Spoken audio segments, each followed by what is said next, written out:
The night sky above Earth was calm, peaceful, and full of stars until the stars started to disappear. One by one, glowing points of light vanished behind a dark wall. People looked up, confused. Some thought it was a strange eclipse. Others believed it was smoke or a storm. But telescopes and satellites quickly confirmed the terrifying truth. Giant alien ships, dozens of them, were entering orbit around Earth. They were massive, unlike anything humanity had ever seen. Black metal, shaped like jagged spears and armored beasts, covered the skies. No lights blinked. No welcome signals came. Just silence and shadow. And then, just as suddenly, all of Earth's satellite signals went dead. Communications between continents were lost. Internet crashed. Navigation systems failed. Panic spread. Emergency sirens screamed in cities around the world. Fighter jets took off, but no one knew what to aim for. The alien ships did nothing. They simply floated above Earth, watching. Deep beneath the surface of New Geneva, Earth's new world capital, leaders gathered in a high-security command bunker. The atmosphere was tense. Dozens of screens blinked with static. Red alerts filled the room. Military advisors, scientists, and world officials argued about what to do. Then one man stood silently at the center table, Commander Rian Cole. Rian Cole, age 41, was chief strategist of Earth Defense Forces. He was calm, serious, and had the quiet confidence of someone who had studied war his whole life but hoped never to fight one. He wasn't the loudest in the room, but when he finally spoke, everyone listened. "They're not attacking," Cole said, his voice steady. "This is a blockade. They want us scared." "Then what do we do?" asked a world leader. "We can't match their fleet. We can't even talk to them." Cole stared at the static-filled screen. "They'll talk when they're ready. And when they do, we'll listen carefully. Then we'll answer the right way." He was right. Just minutes later, the screens flashed green. A message forced its way through Earth's disabled networks. It was a broadcast, raw and direct. A towering alien figure appeared on every working screen, tall and armored in crimson plating, eyes glowing like twin suns. Warlord Karath introduced himself. "I am Karath, Supreme Commander of the Zarketh Dominion," the alien said in a deep, booming voice. "Your planet has been claimed by the Dominion. You will surrender within 5 cycles, or you will burn. This is mercy. Refuse it, and we show no more." The message ended. The signal cut. Silence returned to the command room. But this silence felt heavier. Some leaders panicked. Some wanted to negotiate. Others whispered about evacuation or surrender. Earth's defense generals demanded to strike back, but they had nothing strong enough to make a difference. The enemy ships had surrounded the planet. No one could get in. No one could get out. Everyone turned to Commander Cole. He didn't shout. He didn't panic. "They expect fear," Cole said. "They expect surrender. And they believe we have nothing. That's their weakness." One general frowned. "What can we do? We can't fight them head on." "We don't fight them their way," Cole said. "We fight them our way. Strategy. Deception. Thought. That's what wins wars." He leaned over the table and tapped a map of the sky. "They blockaded Earth," he said. "But they just stepped into something worse." A pause followed. "What's that?" asked the technician. Cole looked up. His eyes were cold, but sharp with focus. "A trap." Commander Rian Cole stood in the center of Earth's defense command bunker, eyes fixed on the flickering holograms above the strategy table. The alien ships hadn't moved since Warlord Karath's broadcast. They remained still in orbit, like wolves circling a wounded animal. Earth was cut off from the outside. Satellites were blinded. Spaceports were frozen. Humanity had never faced anything like this. But Cole wasn't looking at the enemy with fear. He was studying them like a puzzle.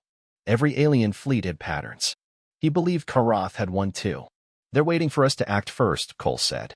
"They think we'll panic. Let's give them what they expect, but in a way they won't understand." Around him, officers and technicians worked nonstop. Maps updated every second.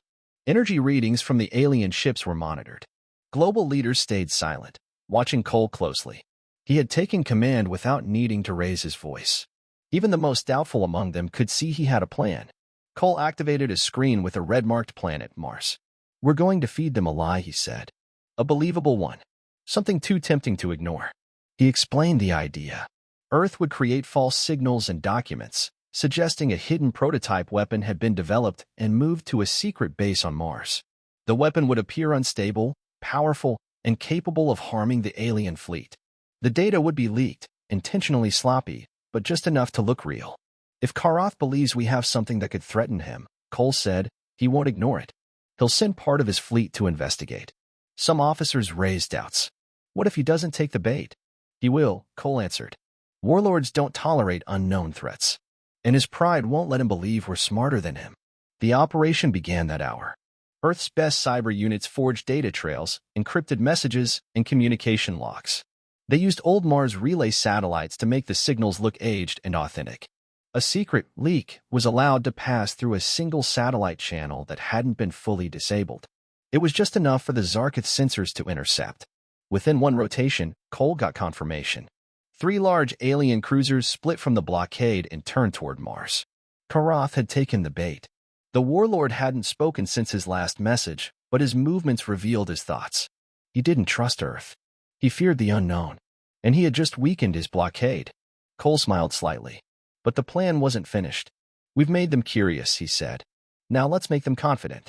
His next move was even riskier, a fake surrender. Across the bunker, diplomats, actors, and AI programmers worked together to create a realistic simulation of Earth's surrender. A group of peace envoys would offer Earth's formal submission, but they were carrying more than apologies. The peace team was made up of high-level decoys. Among them were spies carrying microdrones, data sniffers, and recording devices. The goal was to enter the alien flagship under the flag of peace, while secretly gathering intel from inside their systems. The message was sent to Karath, humble and emotional. It offered Earth's surrender in exchange for mercy. Karath replied quickly. He agreed to accept the envoys, clearly proud of his easy victory. The peace vessel, small and unarmed, launched into orbit under the alien warship's watchful eyes. Cole watched its signal on the screen, silent. Do you trust the spies to come back alive? Asked one officer. No, Cole replied. That's not their mission. He looked at the clock. Earth had 3 days left until Karath's deadline expired. The alien armada could open fire at any moment. Earth's defenses would not survive a full assault. But Cole didn't flinch. The real battle wasn't in space, it was in the mind. In a quiet corner of the command bunker, one of Cole's engineers asked him a quiet question. Sir, do you think Karath knows he's being played? Cole shook his head slowly. No, not yet. He's too used to winning with fear and firepower. He expects us to break. He can't see what he doesn't respect. The peace vessel vanished into the shadow of the alien fleet. Data from the hidden drones started streaming in. Cole ordered full analysis. Every scan, every signal, every tiny detail, he wanted it all. This was just the beginning. The trap was still being built. And the hunter still thought he was the predator. The peace vessel never returned. It disappeared into the black shadow of the alien flagship and was never heard from again. Earth's last known signal from the team cut off 3 hours after boarding. Commander Rian Cole stood in silence as the final static image faded from the screen, an image showing the team entering a dark chamber, greeted by tall armored Zarkith warriors. No words were needed. The spies had done their job. Cole ordered the downloaded data from the microdrones to be analyzed immediately. Technicians worked quickly. What the spies had collected in their short time aboard was more than Earth had ever known about the Zarkith before. They discovered details about the alien ship's internal layout, their energy source patterns, communication frequencies, and even the design of their targeting systems. Cole studied everything. He didn't waste a second. Meanwhile, fear outside the bunker was growing. The alien ships were still in orbit, unmoving but heavy with threat.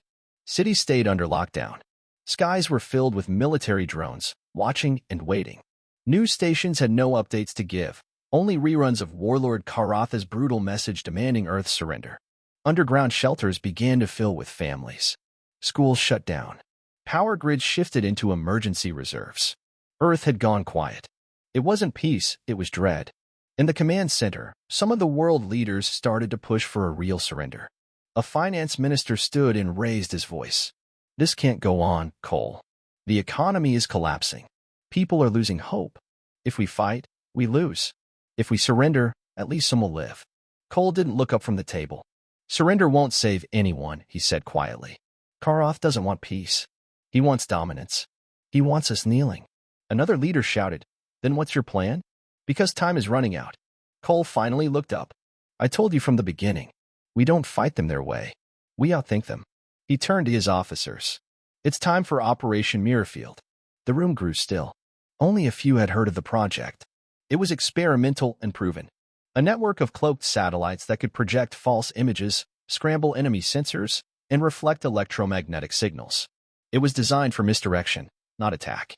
Cole believed it was exactly what they needed. He stepped to the center of the strategy map. A 3D model of Earth's orbit lit up. He pointed to zones between the Zarkith ships, blind spots in their formation. "We'll deploy the mirror field satellites here, and here," he said. "They'll create hundreds of fake targets, illusionary defense platforms, false energy signatures, even ghost fleets." A young technician asked, "And what if Karath sees through it?" Cole replied, "He won't. He's too proud. He believes he already won. That's what makes this work." While the team prepared the launch of the mirror field satellites, the data from the fake peace envoy continued to reveal more about Karath. The warlord wasn't just prideful, he was obsessed with control. His fleet operated under strict rules. Any sign of internal failure was punished harshly. That meant confusion among his own ships could cause chaos. Cole planned to use that. Back aboard the Zarkith flagship, Karath grew impatient. He had found no trace of a Mars weapon. The scouting ships returned empty. The peace envoys were eliminated. Yet Earth still hadn't surrendered. To him, this was disrespect. He stood before his war council and spoke in his deep, thunderous voice. "Enough waiting. Prepare the first wave. Burn their surface until they scream." The countdown began. From deep space, Zarkith weapon systems started charging. Back on Earth, alarms blared. Command centers lit up red. The time had come. But Cole didn't panic. He stepped to the main console, gave the activation code, and spoke 2 words.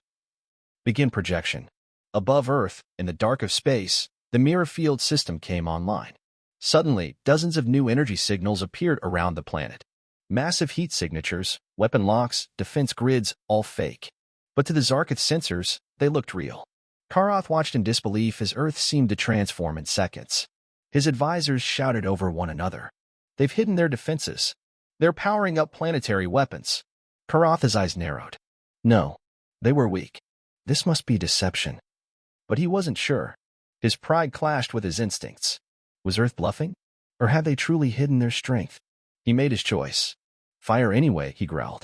And with that, the Zarkith fleet opened fire.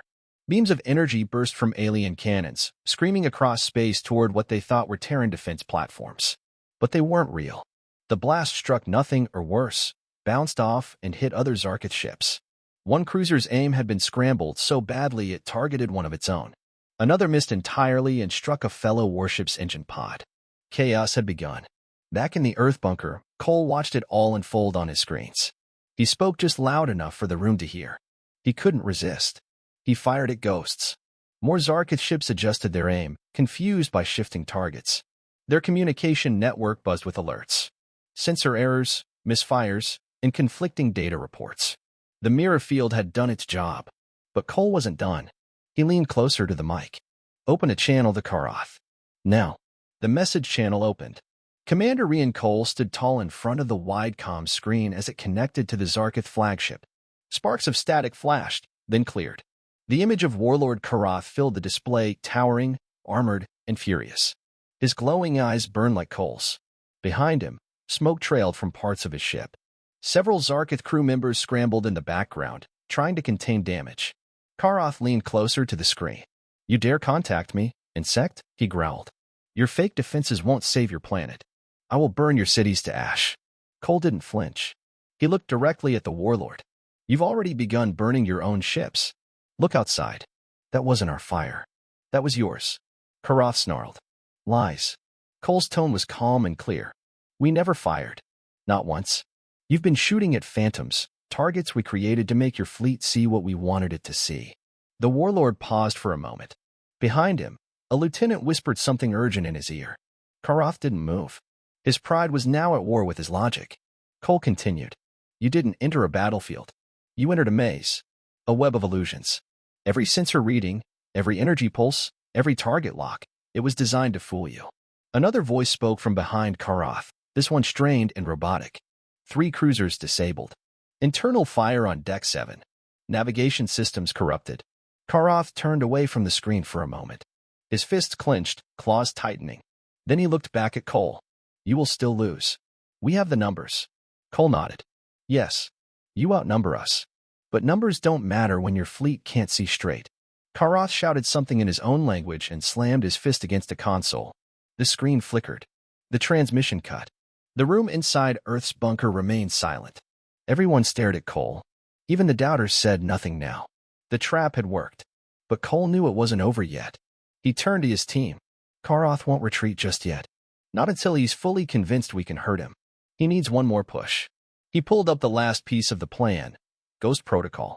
Using the real-time data from the earlier spy drones and everything they had gathered from the Zarkith flagship, Cole's tech division had created deepfake internal messages, perfectly copied versions of Zarkith command signals. The plan was to inject these into their fleet's comms, causing even more confusion. One message would suggest that Earth had hacked their systems. Another would warn of a rogue ship inside their own formation. A third would trigger an emergency shutdown code on their targeting software. Begin signal injection, Cole ordered. The team went to work. Within minutes, the alien fleet's comms began to fracture. On board the Zarkith ships, orders clashed. One captain believed they were under cyber attack. Another claimed Earth had cloaked warships near the moon. Some systems showed Earth's defenses multiplying. Others showed their own fleet turning against them. Paranoia spread like fire. A Zarkith gunship turned to face one of its own, charging weapons. The other, unsure of the signal, fired first. Explosions lit up the orbit above Earth. Two cruisers collided trying to dodge phantom missiles. Inside the Zarkith command ship, alarms blared nonstop. Karath shouted at his bridge crew, trying to restore control. But the confusion only deepened. Each attempt to regain order was met with more strange data, more fake threats, more illusions. It was a battlefield made of smoke and mirrors, and he was stuck inside it. Back on Earth, Cole stood quietly, arms crossed.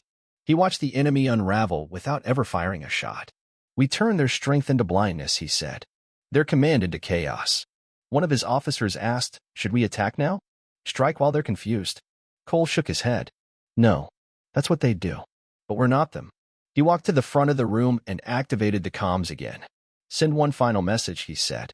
Let's give Karath a chance to save what's left. The message was short. Leave now, or lose everything. Simple, direct, powerful. And now, the next move belonged to the warlord. For several long minutes, there was no answer. Then, without warning, the alien ships began to shift.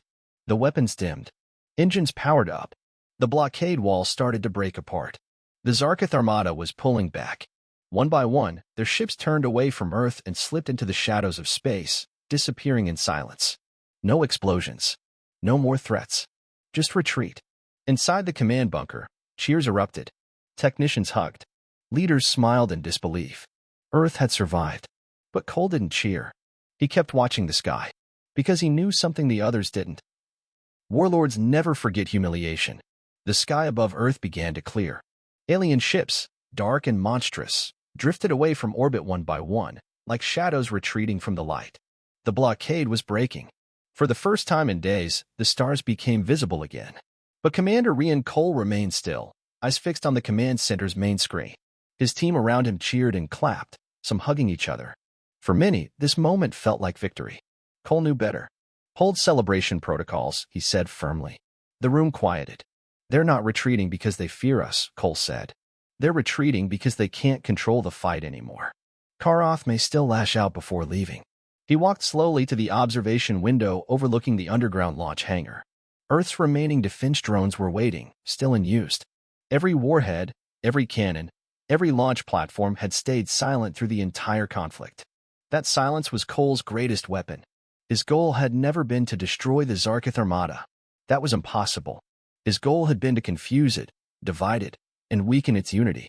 And now, the final move in his plan would finish the job. Begin Ghost Protocol Phase 2, he ordered.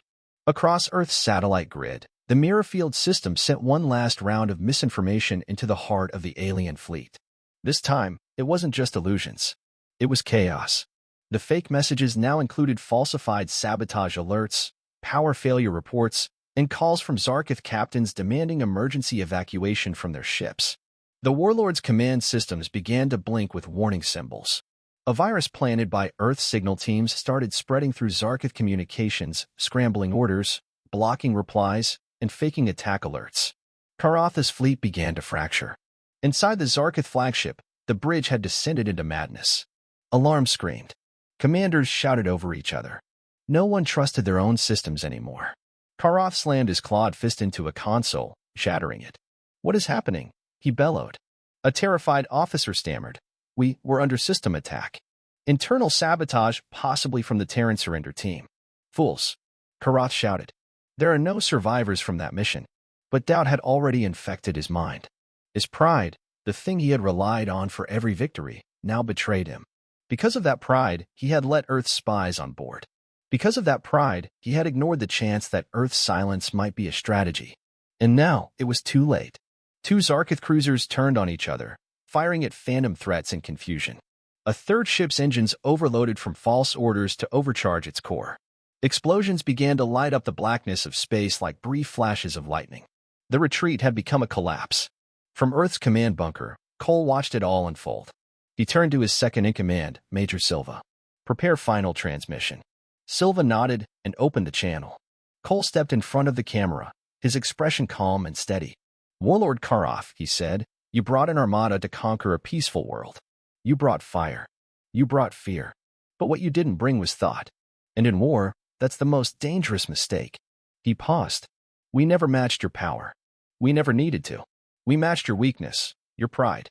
The message ended. No reply came.